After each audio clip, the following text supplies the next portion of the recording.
Hello. So we're here today with my good friend John Scott. Long time in Singapore now, nearly 20 years I'd be guessing, both of us. A little bit over 20, yeah. Yeah, So yeah. could we take that from the top again? I just want to double confirm. Don't cut. Okay, Sean, can you move that mic back?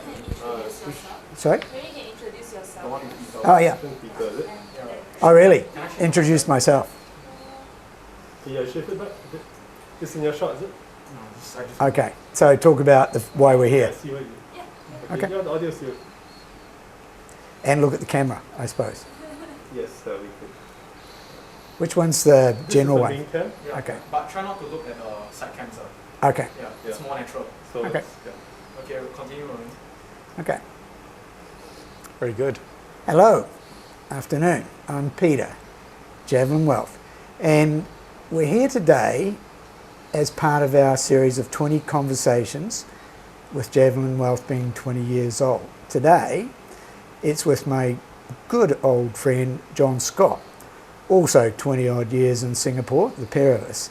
And John is in the creative industry. And we figured it was a good chance to have a chat about what has changed in your industry and how that may influence what's happening in our industry and what's happening in our clients' industries as well, and your clients' industries also, John. So, welcome, John. Great, Peter. Great to be here. Thanks for inviting me along. Happy to be part of this. Yeah. So, I remember when you were starting out here, I think you were coming from Amsterdam, was it, at that point? I'd come from Sydney. I originally came to Singapore on an 8-week freelance contract. 20 plus years later, I'm still here. So clearly something's appealing in the water or something, right? Yep. And we ended up actually sharing a flat together in our early days here. So I got to hear a little bit about what was going on in the creative industry. And over the years, I've noted John at times talking about the challenges, what's changing, and in particular, what was on my mind for this conversation was the impact of data and digitization and everything ensuing from there on the industry. So, John, perhaps can you just give us some insight into what's changed in the last 20 years? Sure. The short answer is basically everything. I guess the two biggest changes in the last 20 years have, first of all, been the arrival of the internet and the whole digital marketing scene. And then, I guess in the last sort of 15 to 10 years has been the rise of social as the kind of one of the huge ways that we all connect with each other. What that's meant is there's been a lot of fragmentation in terms of media channels.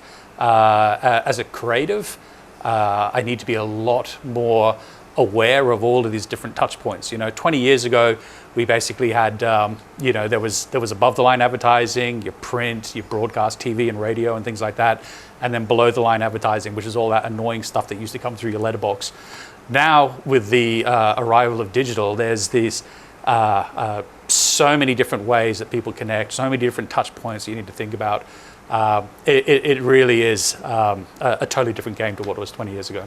Yeah, I particularly remember you talking about being challenged by the idea of what that digital flow of data and all the information meant as a creative. Can I ask a question? Something I'm curious about is, I'm got to be guessing that means different people in your industry in terms of, not necessarily IT, but sort of mathematicians and those sort of people involved, which is certainly not where you came from. Although, yes, it was, I suppose, market research and all that. Yeah. Well, they used to talk about madmen, and now they talk about mathmen, right? Yeah. I think, in the creative side of the business, certainly the different skill sets of people that you need to manage has increased exponentially. There was a time when it used to be writers, art directors, designers. Now you need creative technologists. If you are into, app design and digital builds like we are at Construct Digital, you typically need to have, product designers, visual designers, interaction designers. The list goes on. But at the heart of it, some things haven't changed, and I guess if you're tasked with coming up with ideas that connect with people at a really human level, you need two things, and that's empathy. You need to be able to put yourself in other people's shoes and kind of understand their mindset, their feelings, their emotions, and curiosity, and that's as true now as it has always been in the industry. Yeah, I was kind of wondering about that, whether that hasn't been lost. Looking from the outside, it seems to me it hasn't. Yeah. Could you see that changing? Like, where's AI going in that sense? Oh, well, I think if you want to attract eyeballs, they talk about thumb stopping creative ideas and content nowadays as people scroll through their social feeds. And if you want to have that impact, you want to stop people, you still need a compelling idea based on a big insight that's executed in a really unique or kind of eye-catching way. And that hasn't changed at all. What has changed is the need to be much sharper and much quicker in terms of delivering your key messages. The online space, the social space, really is a medium of distraction. You're constantly getting notifications and pop-ups and things happening all over your web browser that are kind of capturing your attention the whole time. You're always hopping from one thing to another. Even hyperlinks, as you're reading an article, you'll end up clicking on it, you go down the rabbit hole. Because of that experience, it's changed our ability to really deep dive into information. And so what we strive for now is much faster, much sharper messaging to really land that idea very quickly, because you've only got a split second. Yeah, I was thinking that in two ways. Not only have you only got a split second, but you've got to keep that attention. Like, you must have to produce a lot more content now. Yeah. I mean, absolutely, right. You've got to feed the beast. But there's also a fine line. There's the right kind of frequency and cadence and things that you want to be kind of pushing stuff out. So it's a question of being frequent enough to remain top of mind, but not so frequent that you start to annoy people by just kind of spamming them, right? I noticed just reading your blog, actually, your website, bigjohnscott.com, and your background. You talk about collaborative. What does that mean in today's world? Well, I think we talk a lot about co-creation, and that's really trying to bring our clients in and involve them and make them part of the process. You're always going to have a far easier time getting an idea over the line, and if you engage your clients early on in the process, you get them to contribute heavily, to be part of that sort of process of coming up with the idea. And if you've done that, you're almost kind of pre-selling it right from the outset, so that it's much easier, as the work goes through, to keep to kind of keep the clients engaged, to keep everything on track, and and make sure that we're delivering against expectations and we're completely aligned. That kind of sounds like our industry and financial planning. At the end of the day, it's the customer's plan. And if they're engaged from day one in creating it and keeping it on track, measuring it, etc., you definitely got an emotionally engaged customer and a far better outcome, because they're thinking about it a lot more than they would be otherwise. Very true. Sorry, is Ollie in the back in the frame? Oh, he's like, I don't see him in this camera. No. No? Okay. Cool. Ollie, just need to watch out you're not in the frame, yeah? Yeah, he's not afraid. Okay, but cool. Just very little, so it might be safe. Do you want to just go into the room for a bit, mate? We're halfway through. Thanks, love.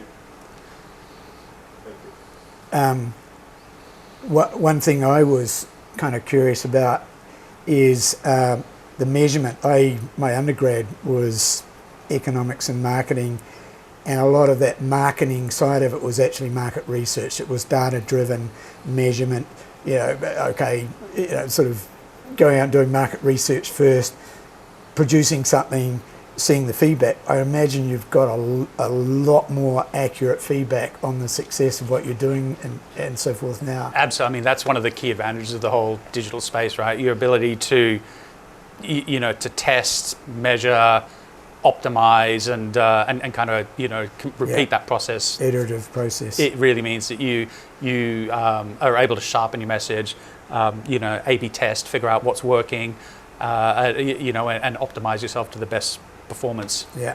So, John, I'm still curious on the people side. We've kind of talked about the new type of people that are within your business, but I'm curious about the other side of it, both what's a client now that we're sort of facing changing generations, and what is a buy, what attracts a buyer now, and also changing generations. How do you retain talent in your business now? On the client side of it first, are you noticing any change in the way that you engage and retain clients nowadays? Sure. I mean, I guess what we are seeing is that clients are under the same sort of pressure that agencies are under. What used to be one person's role, we're now seeing people on the client side having to assume multiple roles. I think it's just the increasing pressure, the cost drivers and things like that. Seeing the same thing on the agency side as well. So everybody is tasked with more responsibility, but there's still only so many hours in a day, right? So it's that sort of pressure means that people need to be working smarter, working more efficiently, which I think comes back to that point we made earlier about the co-creation, trying to be in a true partnership with clients as opposed to a kind of a vendor type relationship. Yeah. If you're sitting around the table with them, coming up with the ideas, planning the campaigns, kind of doing the more you do together, the better the partnership is, the better the results are. Yeah. Are clients, given the technology, are clients doing any more of their own publicity now compared with the past? That's a great question. So we're seeing a couple of things that are emerging. One is the rise of in-house agencies. So clients are actually hiring people with ad production expertise to sit within their organizations and act as an agency, but within the walls of the client. The other thing we're seeing is, as you mentioned, is clients are increasingly producing content themselves. And I think that's the incredible thing that's come about as a result of this. The emerging production technologies that are coming out. Back in the day, you really needed specialist skills, specialist equipment, specialist software to produce creative assets. Now, you can make campaigns on your mobile phone, right? And so that ability, that giving everybody that agency and empowering them to create stuff, means that clients have a much greater ability than ever before to produce stuff. And we're seeing our clients, that they are taking advantage of that and putting stuff out themselves. Yeah, I guess we see quite a lot in a similar way in our industry because, information about finance, about planning, about money, about sort of, the law is so much more readily at your fingertips now that I personally find it a better environment to work in because I can be more precise. I don't have to go back to the very basics of start from square one. We're already at square three when we start a conversation, and it's useful because our expertise is a bit more targeted now. Yeah. So you're finding that a little bit? Absolutely. Yeah. The quality of engagement, the ability for clients to actually provide feedback and direction, that because they're familiar with the production process, they really know what they want and they're able to articulate that very clearly, and that it contributes to a better way of working. Something that we're thinking about now a lot more is, in our industry, which it's sort of lifelong, but a lot of it starts typically when people start to make some serious money, mid-30s onwards. is we've got a generation now who are truly retired in the boomers, and we've got these other generational tendencies coming through in the way they engage with everybody in society. You obviously see the same thing, but one of the things that we're thinking about is in terms of retaining talent inside the business. Is this like, and I look at yours and I go, you talk about collaboration, and I think, well, you could be using a digital nomad sitting in Bali or Kyrgyzstan. I just saw a whole bunch in Kyrgyzstan recently who can be equally part of your creative process. You know, does it work like that? Absolutely. You know, at Construct Digital, we were a remote distributed agency before COVID came along. You know, so literally when Circuit Breaker kicked in, it made minimal disruption to how we operated, because we already had the tools and the processes in place to be working collaboratively across different countries. And certainly that gives us access to a broader pool of talent. And you know, right now we have people in India, we have people in Vietnam, we have people in the Philippines, and you know, it's a great way of being able to access a bigger talent pool. That said, there's something about the power of working face to face with people. You know, whether it's internally with our colleagues, you know, brainstorming, coming up with ideas, there's an energy and a kind of I don't know, it's hard to describe it, you know, but that ability to read the room, feel the energy, bounce off each other. It's very difficult to recreate that online. Yeah. I think it comes back to one of the things we were talking about earlier, that whole idea of the digital space is a media of distraction. And if you're trying to brainstorm or you're running a meeting with people and everyone's online, you can literally see when they start to drift, you know, when they're kind of looking at other tabs and other windows and they're being notified and what have you. Yeah. That's incredibly distracting, and it breaks the flow. I find the same thing when I'm presenting to a team of clients online. You can really feel when you lose them. You know, if you're in the room presenting to them in person, you can read the room, you can pick up on the non-verbals. You know, so while I'm a big advocate of remote work and working from home, I'm also a big believer that we're always going to still need to get together face to face to collaborate. Yeah. And I'm sure you see that in your industry as well. Absolutely. You know, the office matters, actually. All being in the same place, same time, really helps with all sorts of things that there's a nuance there that you just miss out over a screen, unfortunately. Definitely. Do you think it stays that way with you know, the new grads coming out and the lower ranks of where you've been now? I mean, that's a great question. You know, I mean, my kids spent years doing online learning. Yeah. I think they're going to be, you know, the grads who are coming out are going to be much more comfortable with this hybrid way of working. I guess the challenge is making sure when you bring people into your organization that you onboard them properly, you make them feel connected and they're part of something, right? Yeah. You know, it's very easy for somebody to ghost a business if they have no sense of being part of the team. Yeah. You know, so the challenge is how do you engage people right from day one when they start to ensure that they feel like they're part of it. Okay.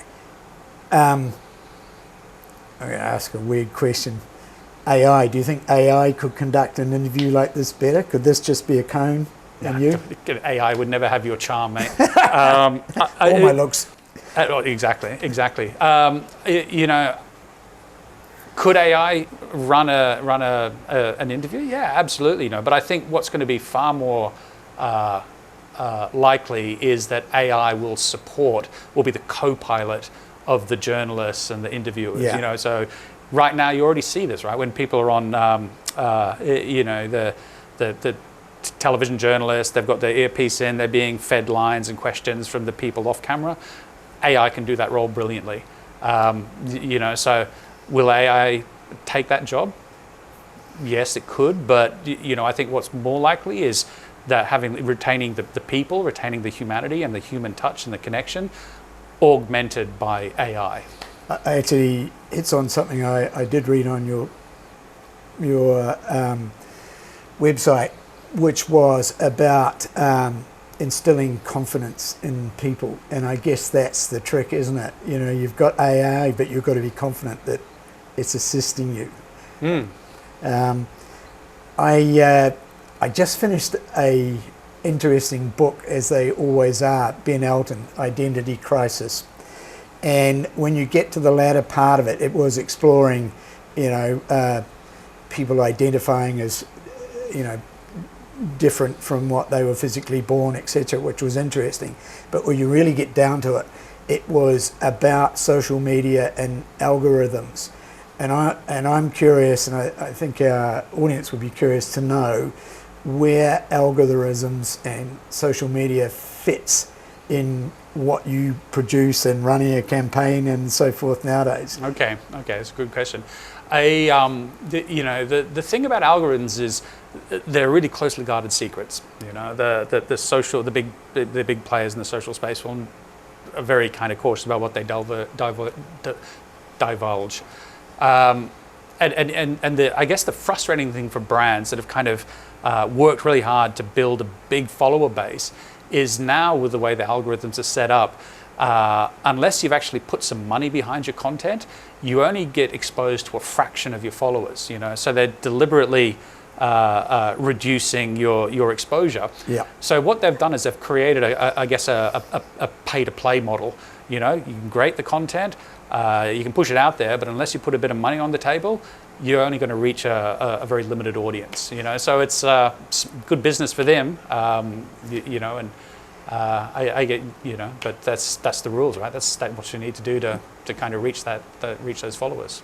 Yeah, it's I'm thinking about that, and I was noticing at the end of that book, it was about distracting. They were talking about a possible election in the UK, but it was about distracting would-be voters for one idea by pulling them away on other, you know, grab their mind for a few seconds on other things all the time via algorithms. And I went, my word, that is quite a challenge to for anyone trying to put a brand, you know, tell a story, whatever, to actually maintain it when you're fighting that sort of sidewind at the same time. Yeah, absolutely. You know, I mean, the fascinating thing about these tools, you know, these intellectual tools like the internet, is that we created them. You know, we designed them, we programmed them, but at the same time, they're programming us. Yeah. You know, and one of the defining things about being human is our ability to learn and acquire knowledge, and that actually kind of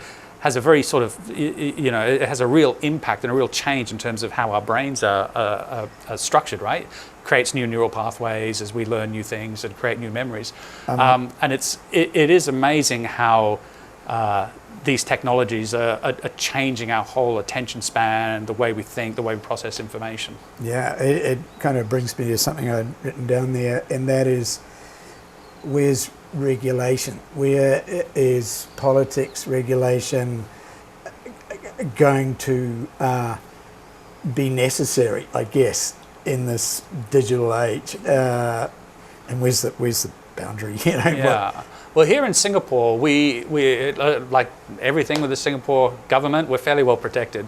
You know, we have the PDPA, which very important. Controls exactly what you can and can't do with people's information. I'm sure you must see this in your industry, right? Absolutely. So I think we are well regulated. I don't think there's need for additional regulation. Love to hear your thoughts on that. I'm just listening to sort of politicians throwing up ideas about what needs to happen with AI, you know, where it's going, to kind of keep it in its cage type of thing. I can understand that from a sort of societal protection, like a military perspective. Yeah, there's boundaries type of thing. But I'm sort of weary of, there'll be mistakes, no doubt. Yeah, well, they've just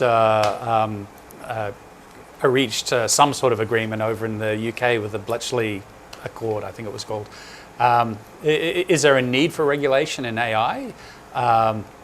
Yes. You know, what form should that take? I mean, you can't stop progress, you can't stop development. The genie's out of the bottle. Yeah.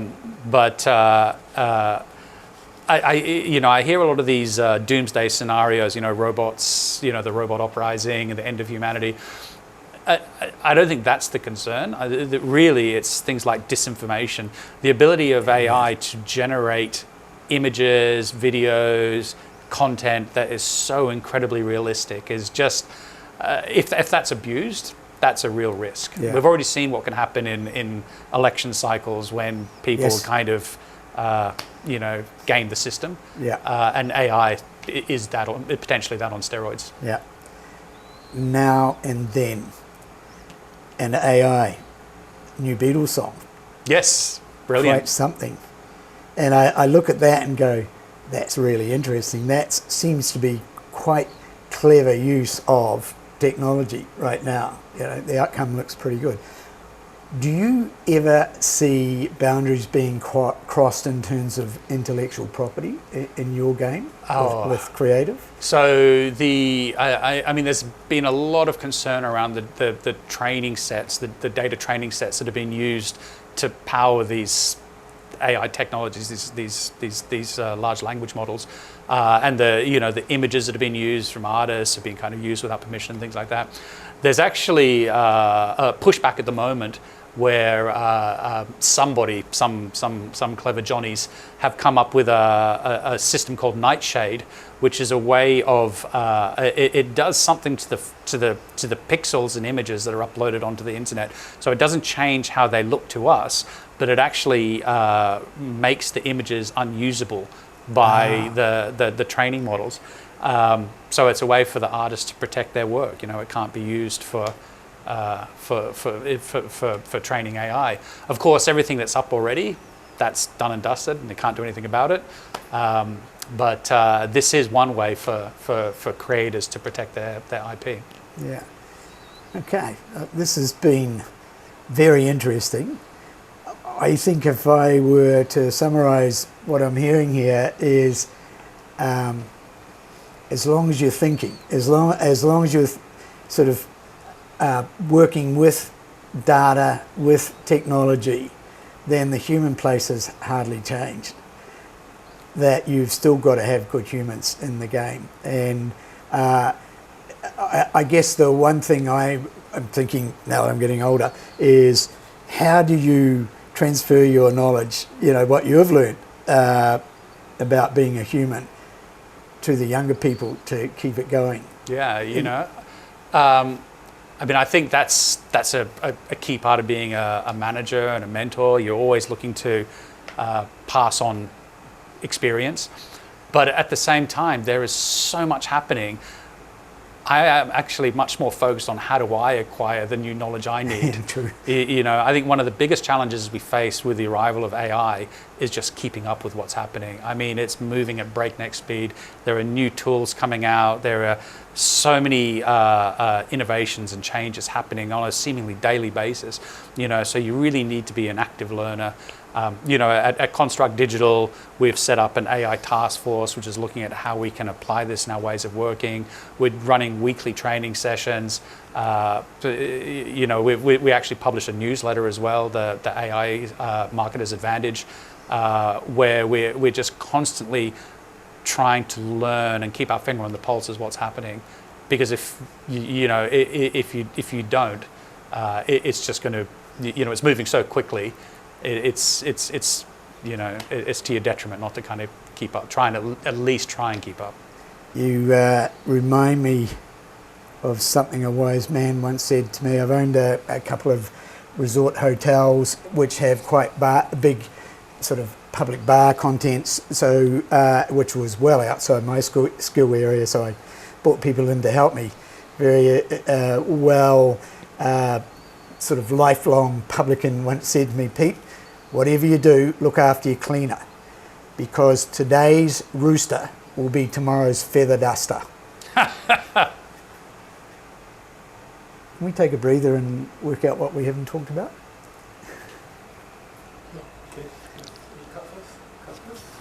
Thanks, John. This has been entertaining, enjoyable, and just thinking about feather dusters and staying relevant. I've still got a few roosters in my garden here that quite frequently remind me you can't sleep in. It's time to get up, get on with it. And I think that the underlying message that we're picking up from today is getting on with it means keep learning, keep thinking and evolving, because it's nothing standing still. Very true. So look, thank you for spending the time with us. Thanks for being in Singapore the last 20 years, and we look forward to having the same conversation in another 20 years. You bet, Peter. It's been terrific. Congratulations to Javelin on 20 years as well. Yeah. Really honoured to have been a part of this. Cool, thank you.